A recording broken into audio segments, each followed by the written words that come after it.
오늘도 사연 살롱을 찾아주셔서 감사합니다. 저는 50대 중반의 여성이에요. 굉장히 시골에서 어렵게 자랐어요. 부모님은 밭농사와 산에서 버섯 따는 일을 하시느라 늘 바쁘셨어요. 저도 6살 때부터는 엄마를 따라서 버섯도 따고 봄에는 나물도 캤죠. 어릴 때는 그렇게 자연 속에서 사는 게 행복하고 즐거웠는데 친구들이 하나둘 공부한다고 도시로 떠나고 나니 점점 외로워졌어요. 하지만 저는 집이 어려워서 도시에 가서 공부할 수가 없었어요. 제가 다닌 초등학교 분교는 정말 적은 수의 애들만 있었거든요. 선생님도 4분밖에 없었고요. 안 그래도 학생 수가 적은데 도시로 가는 애가 생길 때면 학교 전체가 우울해졌던 기억이 있네요. 저희 집은 먹고 사는 데에 바빠서 제 교육까지 신경 쓸 여력이 없었고 저도 공부를 그렇게 열심히 하지는 않았어요. 항상 집안일을 도와야 해서 밭일이 바쁠 때는 결석도 많이 했고요. 중학교는 걸어서 20분을 가서 버스를 타고 또 30분은 가는 곳에 있었어요. 그러다 보니 매일 왔다 갔다 하는 것만도 큰 일이었죠. 학교 다니기가 너무 힘들어서 혼자 나가서 사는 애들도 있었어요. 혼자라고는 해도 대부분 친척집에서 살긴 했어요. 저도 몇 번 나가서 살게 해달라고 했지만 뜻대로 되지 않았어요. 사실 저도 안 될 거라는 건 예상했어요. 그 동네에 친척이 있는 것도 아니었고 어디 가서 신세를 지기도 어려웠으니까요. 집안 형편도 안 됐고요. 하루는 학교에 갔다 와서 너무 피곤해서 자다가 저녁밥 지으라는 엄마 말에 일어났어요. 곤로에 밥을 안 치고 단무지를 무치는데 엄마가 저한테 그러시더라고요. 지수가 힘들어도 조금만 버텨. 중학교만 이렇게 다니고 고등학교 때는 엄마가 어떻게 해서라도 너 편하게 학교 다닐 수 있게 해줄게. 정말이야? 나야 너무 좋지. 근데 정말 해줄 수 있어? 우리 집 돈 없잖아. 그래서 엄마가 생각해 놓은 게 있으니까 걱정하지 말고 중학교 졸업할 때까지만 참아. 고등학교는 제대로 다녀야 돼. 그래야 엄마 아빠보다 더 잘 살 수 있어. 엄마는 초등학교만 나오셨고 아빠도 중학교까지만 다니셨어요. 엄마는 집안 형편이 어렵지 않았는데 여자가 공부해서 뭐 하냐며 집에서 시켜주질 않았대요. 아빠는 외할아버지가 일찍 돌아가셔서 일을 하느라 고등학교에 못 가셨고요. 아빠는 제가 학교를 빠지고 집안일 돕는 걸 당연하게 생각하셨지만 엄마는 아까운 공부 시간 뺏는다고 안타까워 하셨어요. 밭일할 때가 아니면 제가 빠지려고 해도 등을 떠밀어서 학교에 보내셨어요. 엄마가 공부를 못했던 게 아쉬운 만큼 저만큼은 포기하지 않기를 바라셨던 것 같아요. 그때의 저는 엄마의 마음을 다 헤아리지는 못했지만 제가 엄마 아빠보다 더 잘 살기를 바라는 마음은 충분히 느껴졌어요. 저는 더 이상 불평하지 않고 학교를 다녔고 고등학교에 가자 엄마는 약속대로 제가 도시에 머물 수 있게 방을 얻어주셨어요. 도시라고는 하지만 서울과는 비교도 안 되게 작은 곳이었어요. 그런데도 저는 모든 게 다 크고 넓게만 느껴졌고 온통 신기한 것들로 가득했어요. 엄마는 제가 초등학교 때부터 들었던 적금을 깼다고 하셨어요. 이런 나를 위해서 내가 조금씩 모아뒀던 거야. 네가 고등학교라도 나오려면 언젠가는 필요할 것 같더라고. 생각보다 돈이 많이 모아지진 않았어도 네 쓸방은 얻을 수 있어서 다행이다. 엄마, 진짜 고마워. 나 놀지 않고 공부 열심히 할게. 주말마다 집에 와서 엄마 아빠도 잘 도울게. 아빠는 제가 집을 떠나서 공부하는 걸 그렇게 좋아하진 않았지만 반대하지도 않으셨어요. 근처에 먼 친척이 있어서 저를 봐줄 수 있어서 괜찮겠다고도 하셨고요.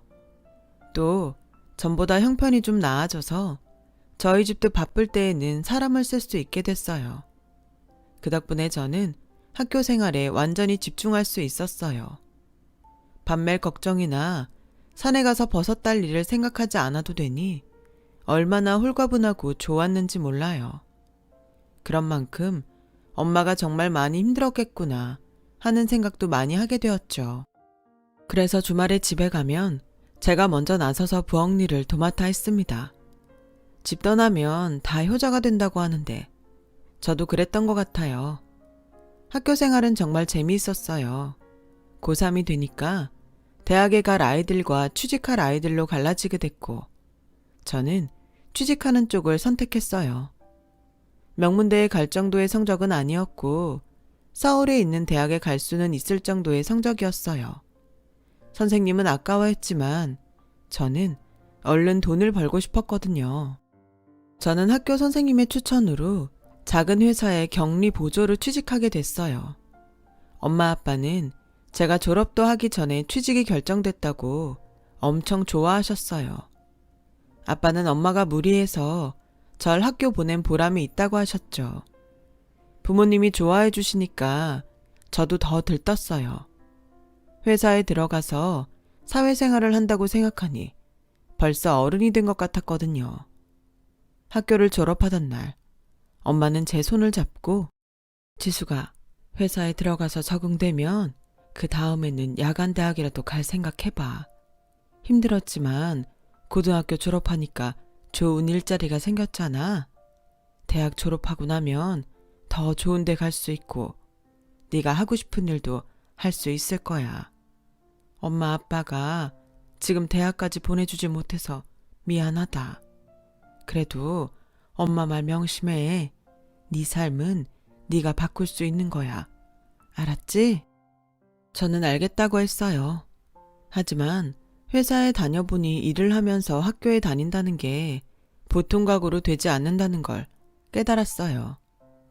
처음 몇 달은 적응하느라 정신이 없었고 그 다음은 피곤이 쌓여서 일이 끝나면 아무것도 하기 싫어지더라고요. 그래서 2년 정도는 공부할 생각은 접고 회사만 다녔어요. 격리 보조라고 하지만 격리일보다는 잡심부름이나 다른 직원들 뒤치다거리가 더 많았어요. 시간이 흐르면서 나는 언제 일다운 일을 해보나 하는 마음에 제 현실이 답답해지더라고요. 저는 그제야 용기를 내서 야간대학에 원서를 내기로 했어요. 모아놓은 돈도 있고 엄마 말씀처럼 대학 졸업장이 있으면 지금보다는 더 나은 일을 할 수 있을 거란 생각이 들었거든요. 그때부터 회사가 끝나면 학교에 가서 공부하는 생활을 시작했고 몇 년간 고생 끝에 저는 경영학과 졸업장을 받았어요. 그러면서 전산회계 업무 자격증도 같이 땄고 그 덕인지 저는 중소기업 회사에 격리로 들어가게 됐죠. 거기서 남편을 만나게 됐어요. 그 사람은 저희 회사가 물건을 납품하는 대기업 직원이었어요. 직급도 팀장이고 능력 있는 사람이었어요. 저는 그 남자의 능력에 반했고 그 사람은 제가 뭐든 적극적으로 일하는 모습이 매력 있다고 하더라고요. 남자는 아버지가 일찍 돌아가셨고 어머니는 지방대 교수였는데 지적이고 고상한 모습이 참 좋아 보였어요. 나이도 많지 않으신데 공부를 하면서 아이를 키웠을 걸 생각하니 존경심도 들더군요. 혹시라도 제 학벌을 가지고 뭐라고 하진 않을까 걱정도 했어요. 하지만 큰 문제 삼지 않아서 남자와 결혼할 수 있었습니다. 그런데 시어머니는 집안 큰 행사 자리에 절대 저를 부르지 않았어요. 항상 남편만 혼자 갔다 오곤 했거든요. 아무래도 시댁 모임은 저한테 어려운 자리라서 처음엔 속으로 좋아했는데 시간이 갈수록 뭔가 석연치 않은 게 느껴졌어요. 하루는 시어머니가 왜 중요한 행사에 저를 안 부르는지 남편을 붙잡고 꼬치꼬치 캐물었어요. 우리 친척들이 전부 고학력자에 직업도 좋은 사람들이 많거든. 엄마가 비교된다고 중요한 일에는 부르지 말라고 하셨어. 내가 기죽을까봐 신경 써서 그러는 거야? 그런 거면 난 괜찮아. 아무리 내가 모자라도 그래도 당신한테 아내고 며느리인데 중요할 때마다 빠지고 일도 안 하면 다들 뭐라고 하겠어. 라고 하자 남편은 더듬으면서 겨우 하는 말이 그게 사실은 너랑 결혼하는 조건이 그거였어. 집안 중요한 행사에 부르지 않는 거. 그냥 조용히 나하고만 살라는 거였어. 뭐라고? 어떻게 그런 약속을 할 수가 있어? 이건 너무하잖아. 내가 창피하다는 거야? 그리고 그런 일을 왜 말 안 했어? 네가 이럴까봐 말 안 한 거야. 지금도 봐. 너 이렇게 방방 뜰 게 뻔한데 어떻게 말을 하냐? 그것뿐이 아니었어요. 시어머니는 집에 제 친구들도 부르지 말라고 하셨다더라고요. 저랑 친구면 수준도 비슷할 테니 그런 사람들 드나들게 하지 말라고 했다나요? 너무 속이 상했지만 어디 하소연할 데도 없었어요. 친정에 말하면 부모님 마음만 아프실 테고 친구들한테도 창피해서 말을 꺼내지 못했죠. 안 그래도 집들이 때 남편이 친구들은 부르지 말자길래 그것도 제 생각해서 힘들까봐 그런 줄 알았는데 다 이유가 있었던 거예요. 저는 이런 결혼 생활을 해야 되는 건지 며칠 동안 잠도 못 자고 입맛도 없을 만큼 고민했어요. 시어머니가 지금은 나한테 편견이 있어서 저러지만 내가 잘하면 인정해주지 않을까 하는 생각이 들더라고요. 마침 시어머니 생신이 돌아오고 있었어요. 저는 새벽같이 일어나 시장에 가서 싱싱한 재료들을 사다가 정성껏 전을 부치고 잡채와 갈비찜도 만들었어요. 마침 엄마가 보내주신 꿀이 있어서 그것도 포장을 했죠. 전부 보자기에 싸놓고 보니 두 손이 모자랄 지경이었어요. 끙끙대며 그것들을 들고 시댁에 갔더니 저를 본 시어머니 얼굴이 험악해졌어요. 너 지금 여기가 어디라고 오는 거야? 그것들은 다 뭐고? 어머니 오늘 생신이시잖아요. 제가 음식 몇 가지 해봤어요. 그리고 이건 시골에서 온 꿀인데 진짜 좋은 거예요. 아침마다 한 숟갈씩 드시라고 가져왔어요. 시어머니는 제 말이 끝나기도 전에 음식통들과 꿀을 마당으로 끌어내서 집어 던지는 겁니다. 난 내 집에 이런 하찮은 것들 털끝만큼도 못 들여놓는다. 감히 너 따위가 내가 먹을 음식을 만들어? 뭐? 시골에서 온 꿀? 난 백화점에서 수입한 꿀 아니면 쳐다도 안 보는 사람이야. 네가 지금 날 뭘로 보고 이딴 걸 가져온 거냐? 지금 손님들 앞에서 날 망신 주겠다고 작정한 거지?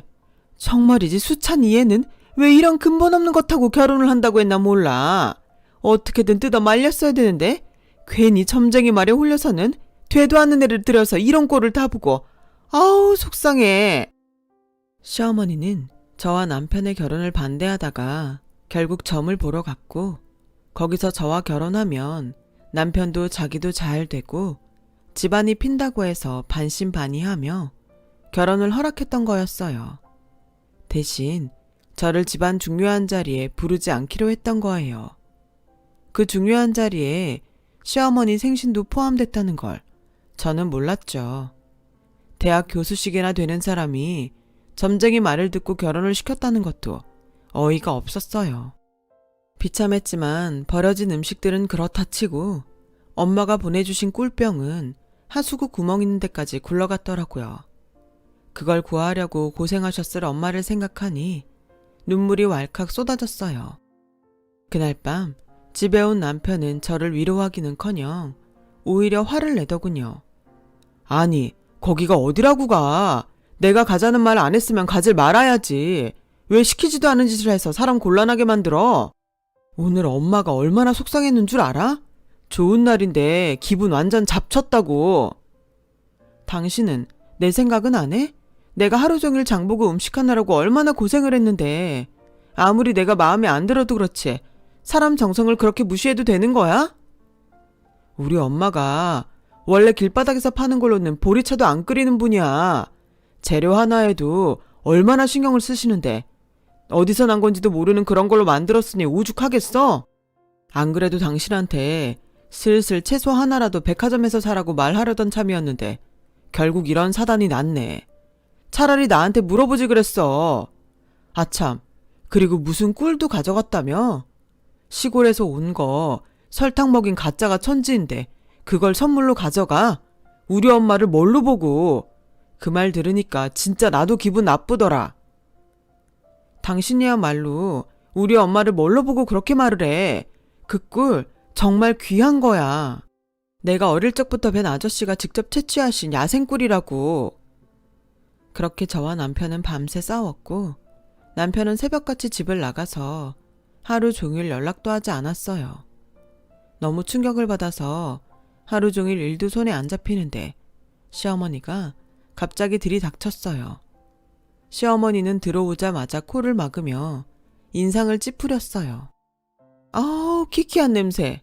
이게 대체 무슨 냄새야? 아니, 저게 뭐야? 청국장이냐? 네, 저희 친정엄마가 보내주신 거예요. 아우, 내가 못 살아 정말. 너 니네 친정엄마가 보낸 거 아니면 먹고 살 게 없니? 왜 저런 냄새를 집에서 풍겨?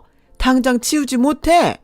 그리고 너 수찬이한테 그 꿀이 무슨 야생꿀이라는 둥 그러면서 애를 쥐잡듯 했더라. 하룻밤새 애 얼굴이 반쪽이 돼서 들어오는데 내가 얼마나 놀랐는지 알아? 그이가 어머니한테 갔어요? 저랑 싸우고 나서 간 데가 시댁이라니 정말 어이가 없었어요. 게다가 저랑 있었던 일을 다 얘기한 모양이었어요. 너는 네가 살던 데니까 아무렇지 않을지 몰라도 우린 아니다. 집에서 키우는 개한테도 안 주는 것들을 갖고 와서 우리를 모욕해놓고 적반하장도 유분수지. 그래서 내가 곰곰이 생각을 해봤는데 이건 아무래도 아닌 것 같다. 이 결혼 없던 일로 하자. 네? 아니 어머니, 제가 음식 한번 해갔다고 어떻게 그런 말씀을 하세요. 이혼이라뇨. 그리고 그런 일은 저랑 그 사람이 정하는 거지 어머니가 하실 말씀은 아니잖아요. 이거 봐. 어디서 버릇없이 말대답이나 하고. 우리 니네랑 달라서 집안 어른들 말씀을 중시하는 사람이야. 어른이 결정을 내렸으면 따라야지. 어디서 굴러먹다 온지도 모르는 걸 데려와서 집안 꼴하며 이게 뭔지 몰라. 내가 그 돌팔이 점쟁이한테 완전 속았어. 아무튼 너 당장 짐 싸서 일단 이 집에서 나가 있어라. 조만간 우리가 서류 준비해서 보낼 테니까 그렇게 알고 있어. 남편한테 전화해서 물어봤지만 돌아오는 말은 같았어요. 내가 일생일대의 실수를 한 것 같아. 결혼이라는 걸 그렇게 한순간 감정에 결정하는 게 아니었는데 그땐 내가 뭐에 씌었었나 봐. 우리 서로 자란 환경도 그렇고 안 맞는 게 너무 많은 것 같아. 차라리 빨리 끝내는 게 서로한테 더 도움되는 일 아니겠어? 깔끔하게 헤어지자. 결국 저는 쫓겨나듯이 집을 나왔어요. 집에 돌아가자니 부모님이 너무 속상해할 것 같아서 며칠을 여관방에서 혼자 지냈죠. 그런데 시댁에서 친정으로 서류를 보내는 바람에 부모님도 다 알게 되셨고 엄마는 어떻게 저를 찾아오셨어요. 네 친구 경희가 너 여기 있다고 하더라. 왜 혼자 여기 이러고 있어? 집에 와야지. 저는 엄마의 따뜻한 말에 그만 통곡을 하고 말았어요. 정말 그때 두고 보자는 마음이 생겨서 이를 악물고 다시 공부를 하기 시작했어요. 우선 제 대학 성적으로 들어갈 수 있는 학교 경영학과에 편입을 했고 거기서 1등으로 졸업하면서 서울에 있는 대학교 대학원에 갔습니다. 집안 야강대학에서 편입한 4년대 대학을 1등으로 졸업하기 위해 정말 미친 듯이 공부를 했어요. 그리고 대학원을 좋은 성적으로 졸업하면서 미국으로 유학을 가게 되었어요. 장학금을 받아서 갔지만 생활비는 부족할 때가 많았어요. 그래도 진짜 정말로 꼭 뭔가 되고 말겠다는 일념으로 그 생활을 버텨냈어요. 박사과정을 5년에 끝내는 사람들도 있었지만 절반 이상은 5년을 넘겨서 7년도 걸리고 8년 만에 마쳤거든요. 저는 5년 안에 박사를 따지 않으면 나머지 등록금을 낼 돈이 없었기 때문에 죽기 살기로 공부를 했고 결국 5년 만에 경영학 박사학위를 받을 수 있었어요. 그 사이 많은 일들도 있었죠. 아버지는 돌아가셨고 엄마가 홀로 저를 기다리고 계셨어요. 저는 대학원을 나온 대학에서 강사로 일을 시작했어요. 그러면서 대기업 경영연구소와 함께 경영 전략도 짜고 논문 발표도 열심히 했죠. 학교에서는 그런 저를 신뢰하게 됐고 저는 5년 후에 정식 교수로 임용되었어요. 그날 엄마께 커다란 꽃다발을 안겨드렸어요. 엄마가 나한테 공부하라고 하지 않았으면 이렇게 될 수 없었을 거야. 이건 다 엄마가 만든 거야. 엄마 고마워요. 네가 열심히 살았으니까 훌륭한 사람이 된 거지. 엄마는 아무것도 못 해줬는데 이렇게 잘 살아줘서 엄마가 고마워. 이상하게 그렇게 좋은 날 엄마와 저는 시댁에서 쫓겨났던 때가 떠올라 또다시 눈물을 흘렸어요. 그때는 인생 가장 밑바닥까지 내려가서 너무 비참했는데 여기까지 오게 되니 정말 꿈만 같더군요. 몇 년 후에 저희 학교에서는 현장 경험이 있는 사람들을 교수로 임용하는 공고를 냈고 많은 사람들이 지원을 했어요. 그 중에 대학원 이상의 학력에 실적이 괜찮은 사람들을 출연했고 저는 면접관으로 참여하게 됐어요. 인연이라는 게 참 악연도 인연이긴 한가 보더라고요. 면접을 진행하는 회의실로 가던 저는 복도에 앉아있던 사람들 중에서 뜻밖의 사람을 만났어요. 바로 전 남편이었어요. 그 사람은 저를 보고 긴가민가 하는 것 같더군요. 아무래도 믿어지지 않았겠죠. 지방 야간대학을 나왔다고 자기 집에서 쫓겨난 사람이니까요. 하지만 면접을 보러 들어와서 제 이름을 보더니 눈이 휘둥그레졌고 그 사람은 질문에 제대로 대답도 못하고 버벅대다가 면접을 끝내고 말았어요. 면접이 끝나고 나오는데 저 남편이 저를 기다리고 있더군요. 정말 많네. 어떻게 이런 일이 다 있지? 라는데 저는 아무 말도 하지 않고 그 사람을 지나쳤어요. 그러자 전 남편은 저를 붙잡고서 내가 원래는 준비도 많이 하고 아까 질문에도 다 대답할 수 있었거든?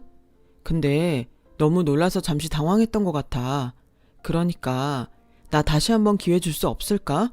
그렇게 말 좀 해줘. 강수찬 씨, 여기가 애들 장난하는 데예요? 면접을 다시 보게 해달라는 억지가 어디 있어요? 끝난 건 어쩔 수 없는 거고 그것도 다 강수찬 씨 실력이에요.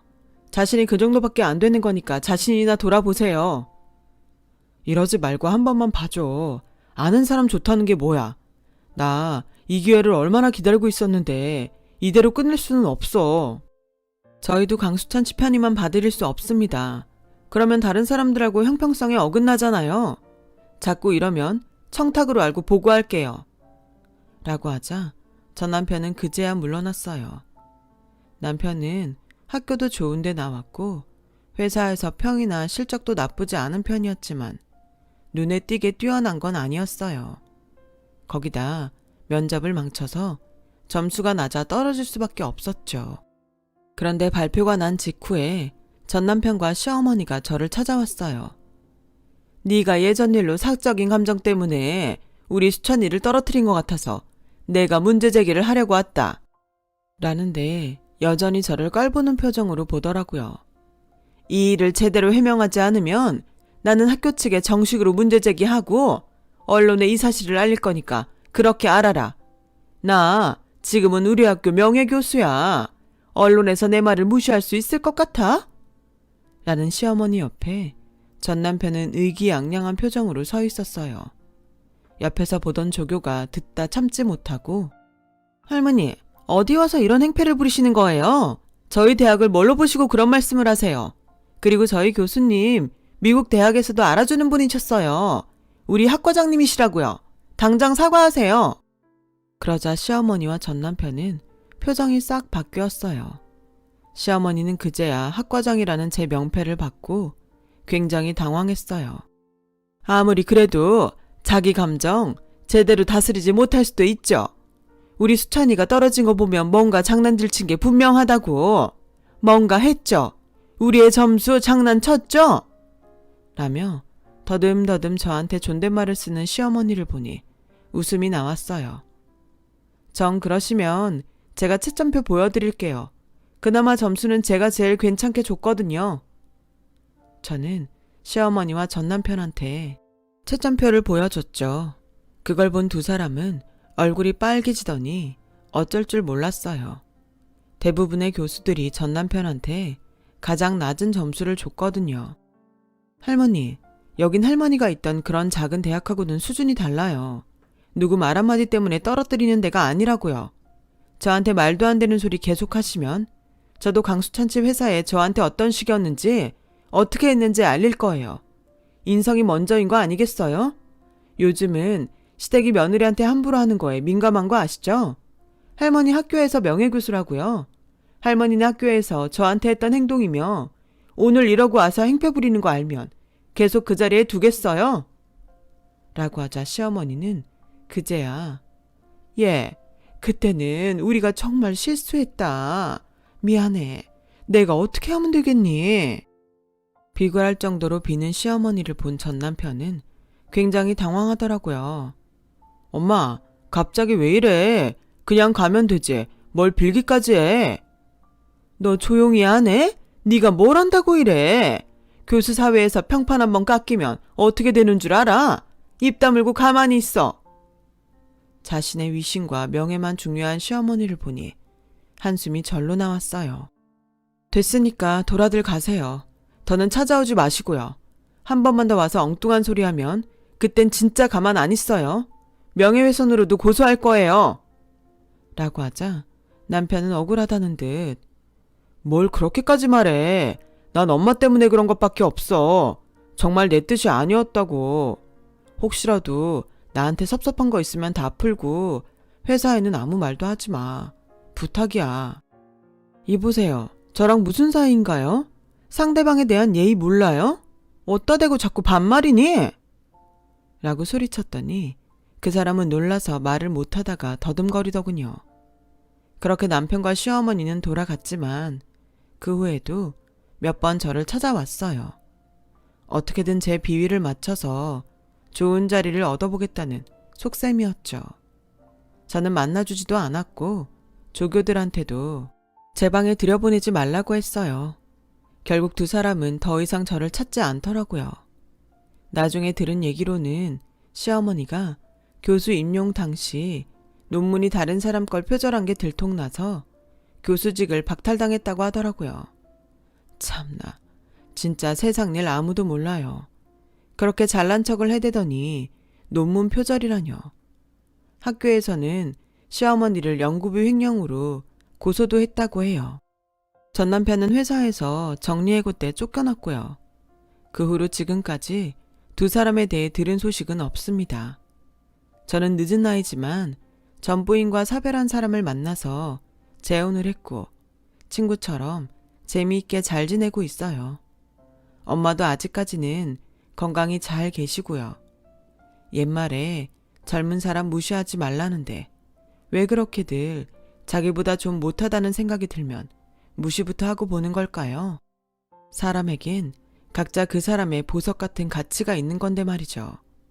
저는 우리 학교의 젊은 청춘들을 믿고 희망을 보며 오늘도 달리고 있습니다. 지금까지 들어주신 분들 모두 감사합니다. 다들 행복하시고 하시는 모든 일 잘 되길 바랄게요. 건강하세요. 여러분, 사연 댓글에 응원과 현명한 조언 부탁드려요. 좋아요와 구독은 저에게 큰 힘이 됩니다. 오늘도 좋은 일 가득하세요.